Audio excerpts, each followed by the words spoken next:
Hello everyone, welcome back to my new blog. तो कैसे हो आप लोग? आई होप आप लोग बहुत अच्छे होंगे। और यहाँ पे मेरी अभी तुरंत जस्ट दीदी आई ही थी और वो ऐसे नहीं मेकअप बॉक्स अपना खोली है, उसमें ये वाली लिपस्टिक थी, मुझे दिखा रही थी। कलर अच्छा आया, कलर अच्छा है बहुत प्यारा कलर है, पर दूसरे दीदी का यूज हो रहा है।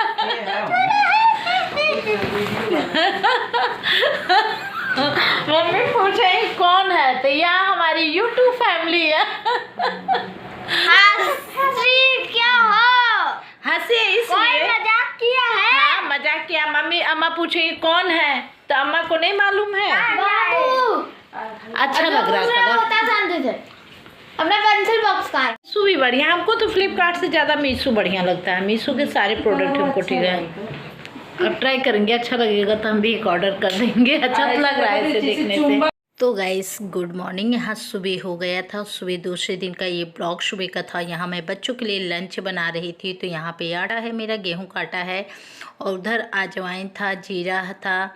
और फिर चलिए मैं दिखाती, चलिए मैं पहले इसमें डाल देती हूँ जीरा थोड़ा सा। तो यहाँ देखिए जीरा मैंने डाल दी, और फिर मैं जो अजवाइन थोड़ा सा मैं रखी हूँ क्रश करके अच्छे तरीके से इसे रगड़ के तो साफ़ कर ली हूँ थोड़ा सा इसको। तो यहाँ पे मैंने इसे रख लिया और इसको भी मैं डाल देती हूँ। अब मैं इसमें डाल देती हूँ आलू जो मैंने कद्दूकस किया है। यहाँ पे देखिए लच्छे टाइप में बने हुए हैं, तो इसे भी मैं इसमें ऐड कर देती हूँ। इससे अब मैं क्या बनाऊँगी, एकदम पटेटो कचौड़ी तो आप ऐसे भी कह सकते हो। और ये सॉस के साथ, चाहे चटनी के साथ बहुत अच्छे है, या चाय के साथ आप बहुत अच्छे से खा सकते हैं। अब इसमें मैं डाल देती हूँ नमक। तो नमक आप अपने अनुसार डाल दीजिए, चाहे हल्का डालिए, चाहे अपने जैसा आपका टेस्ट हो उस अकॉर्डिंग डाल सकते हैं। तो यहाँ सुबह आज मैंने बच्चों के लिए यही वाला टिफ़िन के लिए लंच बना रही थी, और इसे मैं दूसरे बच्चों को दूंगी सॉस के साथ। थोड़ा सा यहाँ पे मैंने रिफ़ाइन यूज की है, क्योंकि रिफ़ाइन से थोड़ा सा खस्ता टाइप में होगा और अच्छा लगेगा, टेस्ट भी काफ़ी अच्छा लगेगा। तो मैंने आलू के ऊपर ही आप देखेंगे क्यों डाली, क्योंकि फ्लेवर नमक का और इसका सबका इसमें आए, इसीलिए मैंने इसके ऊपर क्रश का जो आलू था कद्दूकस के उस पर डालती हूँ। तो यहाँ चलिए अब मैं मिला लेती हूँ, उसके बाद फिर मिलती हूँ आप लोग से, दिखाती हूँ कैसे बन रही है कचौड़ी। तो यहाँ पे मेरा आटा गूँथ कर रखा गया है, तो चलिए। और यहाँ पे अब मैं आप लोग के साथ देखिए यहाँ के जो हमारी एक कचौड़ी बनी हुई पटेटो कचौड़ी। तो यहाँ पे मैंने इस तरीके से, कचौड़ी ही समझिए आलू क्योंकि इसमें अधिक पड़े हुए हैं। तो यहाँ पे मैंने इसे अच्छे तरीके से गोल गोल तो बेला ही जाएगा, थोड़ा मोड़ा इधर उधर हो जाएगा। तो यहाँ मैंने कढ़ाई में डाल दी, और लोहे वाली कढ़ाई ना तलने के लिए काफ़ी ज़्यादा अच्छा होता है, थोड़ा सा जलने उलने में भी छोड़ने में आसानी हो जाता है। तो इसलिए मैंने लोहे की ही कढ़ाई में इसे किया। और सुबह पूड़ी तलने वाला काम अक्सर मैं लोहे वाली ही कढ़ाई में करना चाहती हूँ, जिससे थोड़ी प्रॉब्लम, चाहे मैं मांजूँ चाहे हमारे काम वाली मांजे, जो भी मैं करे, लेकिन साफ़ करना देखिए सबके साथ वही प्रॉब्लम, सबसे आता है अच्छे से कोई चीज़ हो। तो इसी अकॉर्डिंग मैंने भी यहाँ पे देखिए अपनियों को निकाली, और ये देखिए बन के तैयार बच्चों को खाने के लिए भी यहाँ दे रही हूँ। इसके बाद मैं लंच पैक करूँगी बच्चों का, फिर आप लोग से मिलूँगी। और यहाँ पे अब मैं आ गई थी रूम में, बच्चे जा चुके थे स्कूल, तो यहाँ मैं रूम में आ गई थी। और आज मैंने किचन का काम भी थोड़ा जल्दी करने की कोशिश करूँगी, क्योंकि मुझे निकलना है, कहीं जाना है पूजा में, रुद्राभिषेक में। तो यहाँ मैं फटाफट पहले बिस्तर को साफ़ कर लेती हूँ, क्योंकि बच्चे जाते हैं तो आप लोग समझ सकते हैं, ऐसे ही रूटीन होती रहती है मेरी डेली। एक इंडियन हाउसवाइफ जो होती है ना, इंडियन हो चाहे कोई भी हाउस वाइफ हो, जो घर का हाउसवाइफ होती हैं, घर का काम करने वाली होती हैं, उनके जो होते हैं ना सारे सिस्टम, उनको इसी अकॉर्डिंग पूरा सुबह से लेके शाम तक अपनी गृहस्थी, अपना घर, अपना सारी चीज़ें प्रॉपर तरीके से करने वाली चीज़ होती थी। यहाँ बच्चों के कपड़े थे जो मैं इसे फोल्ड करके हटा रही हूँ, बिस्तर को साफ़ कर रही हूँ, क्योंकि मैं निकल जाऊँगी तो आज मुझे पूरा दिन लग जाएगा। क्योंकि जो रुद्राभिषेक पूजा होता है सभी को मालूम है 3 से 4 घंटे चलता ही है सारा काम।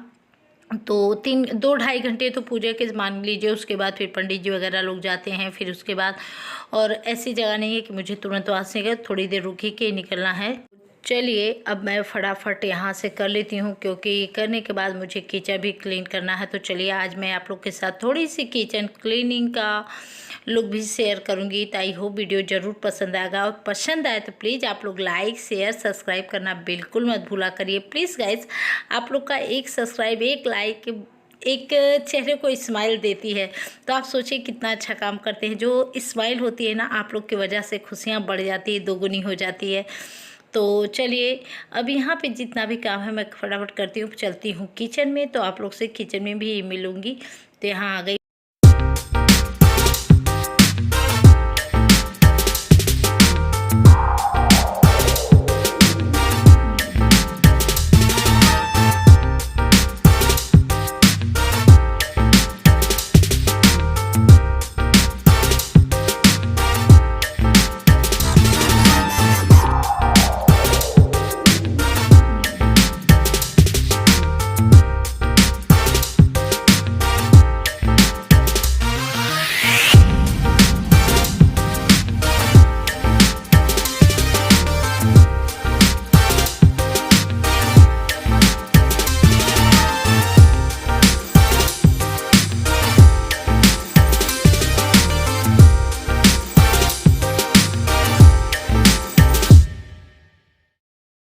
तो गाइस यहाँ पे मैं और मम्मी खड़ी थी, मम्मी भी कुछ कर रही थी और यहाँ मैं फटाफट अपना काम में लगी हुई थी, क्योंकि मुझे किचन क्लीन करने बाद फिर बहुत काम था। बच्चों को लेने जाने वाला काम था। बच्चों को लेने के लिए नहीं, फिर मुझे पूजा में निकलना ही था, आप लोग को बताई ही थी। क्योंकि आज जब पूजा में लेट होगा तो दोनों बच्चों को ये ही ले आएंगे हस्बैंड। बट मैं तो क्योंकि वहाँ पर चली जाऊँगी, तो मैं फटाफट सोच रही थी कितने जल्दी मैं। तो यहाँ पे मैं फटाफट इसीलिए किचन क्लीन कर रही थी और मुझे निकलना था। तो समझिए जब कहीं जाना होता है तो और भी काम लगता है, कितनी घबराहट अंदर से होने लगती है कि ये काम नहीं हुआ, वो काम नहीं है, फटाफट कर लूँ, इतना करना है। तो एक जो जिम्मेदारी होती है ना, सच में बहुत चीज़ें होती है। तो यहाँ पे मैं बच्चों का है, फैमिली का है, सारा काम करना और सारी चीज़ एक अकॉर्डिंग ही करना है। तो यहाँ मैं किचन क्लीन कर रही थी, और किचन क्लीन करने के बाद उसके बाद मुझे अभी पोछा वाला भी काम करना है। तो मैं पोछा वाला काम, तो इसके बाद किचन क्लीन हो जाता है ना, तो एक समय जैसे मिलता है ना, एक बहुत आराम मिलता है। किचन में मेरे काम करने से मुझे 1 घंटे लगते हैं। 1 घंटे नहीं तो अगर लगते हैं तब भी आधा पौन घंटा लग ही जाता है कि मुझे क्लीन करना है। तो उस अकॉर्डिंग फ्रिज साफ़ करो, डिब्बे साफ़ करो, किचन साफ़ करो, चूल्हा साफ़ करो, बेसिन के पास नीचे। तो ये सब चीज़ें ऐसे जैसे मैं करूँ, ये सब चीज़ें मुझे इस तरीके से मैं डेली का डेली ऐसे ही साफ़ करती रहती हूँ। तो इसीलिए मेरा थोड़ा सा टाइम अधिक खुद लग जाता है। और लोग सोचते हैं, कभी कभी मम्मी बोलती हैं कितना तुम्हें टाइम लगेगा किचन साफ़ करने में, कितना। लेकिन हाँ, जो लोग काम करने लगते हैं ना, उनके लिए आपको सोचना ही पड़ेगा कितना टाइम लगता है, कितना नहीं लगता है। बस करते जाओ। और जब भी किचन में अगर जिस दिन मेरा मन नहीं किया कि मैं नहीं साफ़ कर पाऊँगी, मेरा मन ही नहीं मानता कि मैं नहीं कर पाऊँ। और दोनों काम के लिए, पोछा भी चाहे मारना हो, चाहे मुझे वो करना हो, तो मैं उसी अकॉर्डिंग करती हूँ। जैसे डेली करती हूँ ऐसे ही करती हूँ। झाड़ू पोछा थोड़ा सा हाँ जल्दी कर लेती हूँ कि हाथ पैर फैला लेती हूँ, हाथ पैर दौड़ा लेती हूँ। तो यहाँ फिर मैं दूसरे दिन का ये ब्लॉग था, मैं आ गई थी ऊपर मेरी हाथ वॉशिंग मशीन मेरी बहुत ठीक हो चुकी है। बहुत ठीक नहीं हो चुकी, थोड़ी सी बीच वाली ठीक हुई है, क्योंकि अभी उसका जो टाइमर है ना, थोड़ा सा दिक्कत हो रहा है। तो यहाँ पे मैं वॉशिंग मशीन में कपड़े चलाई थी, इसीलिए यहाँ पे रुक के कर रही थी कि नहीं फंस जाएगा, दिक्कत होगा। तो यहाँ पे मैं बेसिन का इतना ऊपर का ना, बालकनी का इतना गंदा हो चुका था, क्योंकि मैंने इधर बीच ऊपर आई ही नहीं, ऊपर नहीं आ जाती हूँ तो नहीं देख पाती हूँ क्या क्या करना है, कैसे नहीं। जब जाती हूँ तो लगता है कि हाँ अब यहाँ से पूरा काम करके जाओ, लेकिन आप समझिए नीचे का भी काम दौड़ना पड़ता है। तो इसलिए मैं थोड़ा सा भाग होता है। तो चलिए वीडियो अगर अच्छा लगे तो प्लीज़ लाइक शेयर सब्सक्राइब करना बिल्कुल मत भूलिएगा। तो चलिए बने रहिए, कंटिन्यू।